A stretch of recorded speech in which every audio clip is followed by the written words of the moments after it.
where you have people like R&D, Desmond, and I'll bring specifically somebody. You have somebody like a Ben Bruce. Yes, definitely. What do you think of this change, and why now do you see that being something that is actually attainable now? I give you an example, Arnold Schwarzenegger. Yes. Arnold was in show business, made a name and crossed over to become the governor of California State. Yeah. You see now, RMD made a name in Nollywood, crossover was the commissioner for years, right, and helped his people. Now Desmond is in there, now Ben is in there in the Senate. Well, recently I read an open letter that was out to RMD from some of the people that felt like, we voted you in because we were expecting a lot from you. And they put out an open letter for him to come and state what he has actually achieved while he was there. Do you believe that social media has given us, the people, a platform now where we can challenge our politicians and our leaders to show me the results? Yes, I'm gonna answer that question actually with facts. Yes. With facts. Yes. RMD, Richard Mofe Damijo, single-handedly. Now there's this new spirit of change, hopefully change. Do you really think the new president, General Buhari, can actually, well, first of all, what are your expectations?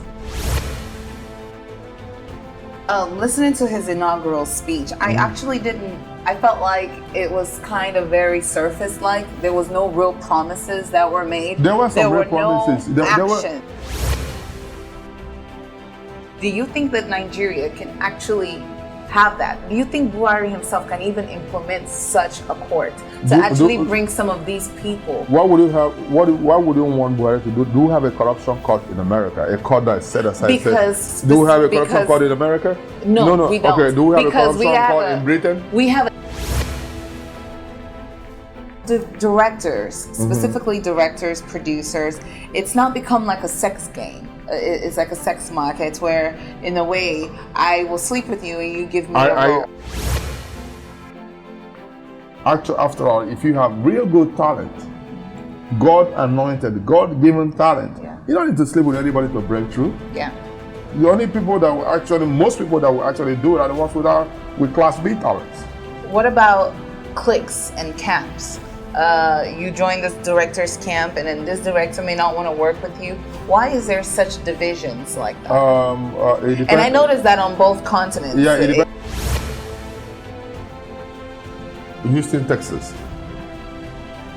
That's why when I speak, actually, I don't know if you remember JJ Bonny? Yes. I miss JJ Bonny in the industry. I really do. The reason why I miss JJ Bonny in the industry, when JJ Bonny was in the industry, that's when they were making movies in Houston. That was good enough to come out to distribution. Since JJ Bonny left the business, how many movies have you seen come out of Houston that made it to distribution? Because you guys are not professionals. Some of you don't have talent in any way, shape, or form. Right? You just throw this bullshit together and you want me in it. That's a huge group you're talking about there. Do I look like I'm drunk? That's when you start having the cliques. Because we have the cliques of guys who know what they're doing, and the cliques of who they want to be, who actually the main reason why in the industry. Those are the people that have to sleep with the girls to give them roles. Because that's why they came into the industry. They came into the industry to attract the women, quote me anywhere. So their goal is not to make movies to distribute. Their goal is to call audition, put a production together, get the woman, command the women in that city who thinks they can take them to heaven, not knowing that they're going to hell with them. Isn't it interesting how the actresses in Nollywood can still keep their marriages and if you call their careers? If you call their marriages. What do you mean by that? I don't want to dangle into that. But I just said what I said and I'm not taking it back. So you don't think that a woman can keep her career in Nollywood and still be married? Oh yeah, you can. Definitely, why not? Why not? You can keep your career. One has to suffer. So what's going on in the present? In the present, why are you not married? Why am I not married? Yeah. I have I hope you're not gonna be like that governor, Ashimon Loe or whatever his name is. No comment. And then you like 70 years old and you go find a 30-year-old. No comment on the governor. I like the governor. Governor is a big boy. Governor.